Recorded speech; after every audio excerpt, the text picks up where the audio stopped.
একটুখানি কথামৃত। ঠাকুর শ্রী রামকৃষ্ণ মধ্যাহ্ন সেবার পর রাখাল রাম প্রভৃতি ভক্ত সঙ্গে বসিয়া আছেন। শরীর সম্পূর্ণ সুস্থ নহে, এখনো হাতে বাড় বাঁধা।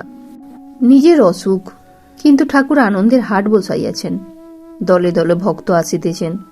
সর্বদা ঈশ্বর কথা প্রসঙ্গে আনন্দ, কখনো কীর্তনানন্দ, কখনো বা ঠাকুর সমাধিস্থ হইয়া ব্রহ্মানন্দ ভোগ করিতেছেন। ভক্তেরা অবাক হইয়া দেখে ঠাকুর কথা কহিতেছেন। রাম বলিলেন, আর মিত্রের কন্যার সঙ্গে নরেন্দ্রের সম্বন্ধ হচ্ছে, অনেক টাকা দেবে বলেছে। ঠাকুর হেসে বললেন, ওই রকম একটা দলপতি হয়ে যেতে পারে।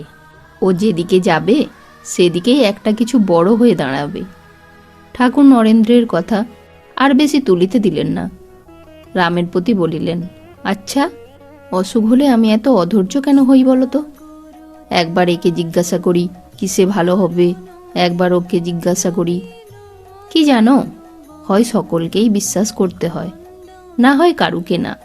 তিনিই ডাক্তার কবিরাজ হয়েছেন, তাই সকল চিকিৎসকেই বিশ্বাস করতে হয়, মানুষ মনে করলে বিশ্বাস হয় না।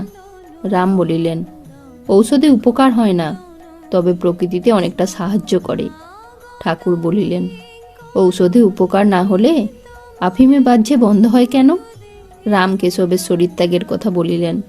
রাম বলিতেছেন, আপনি তো ঠিক বলিছিলেন, ভালো গোলাপের গাছ হলে মালি গোড়া শুদ্ধ খুলে দেয়, শিশির পেলে আরও তেজে গাছ হবে।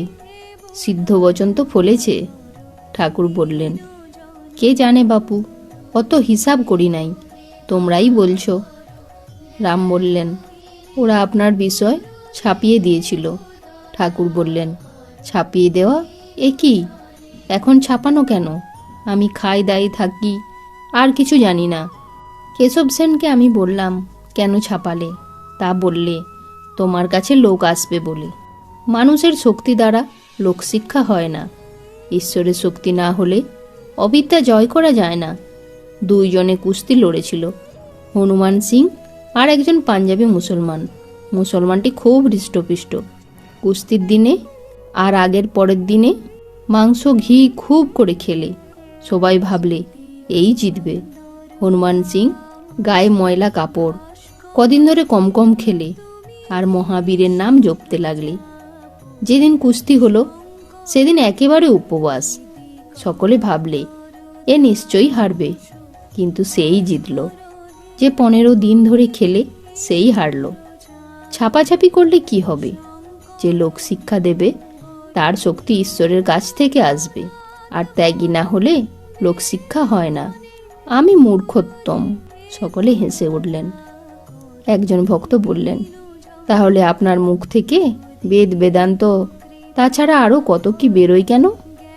ঠাকুর হেসে বললেন, কিন্তু ছেলেবেলায় লাহাদের ওখানে সাধুরা যা পড়তো বুঝতে পারতাম, তবে একটু আধটু ফাঁক যায়।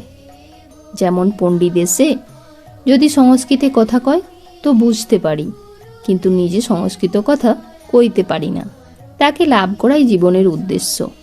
লক্ষ্য বিঁধবার সময় অর্জুন বললেন, আমি আর কিছুই দেখতে পাচ্ছি না, কেবল পাখির চোখ দেখতে পাচ্ছি। তাকে লাভ হলেই হলো। সংস্কৃত নাই জানলাম, তার কৃপা পণ্ডিত মূর্খ সকল ছেলেরই উপর, যে তাকে পাবার জন্য ব্যাকুল হয়। বাপের সকলের উপর সমান স্নেহ।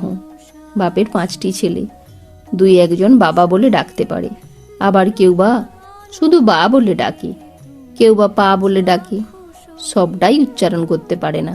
যে বাবা বলে তার উপর কি বাপের স্নেহ বেশি হয়? যে পা বলে তার চেয়ে? বাবা জানে এরা কচি ছেলে, বাবা ঠিক বলতে পারছে না। এই হাতটা ভাঙার পর একটা অবস্থা বদলে যাচ্ছে। নরলীলার দিকে মনটা বড় যাচ্ছে। তিনি মানুষ হয়ে খেলা করছেন। মাটির প্রতিমায় তার পূজা হয়, আর মানুষে হয় না। জয়তু শ্রীরামকৃষ্ণ।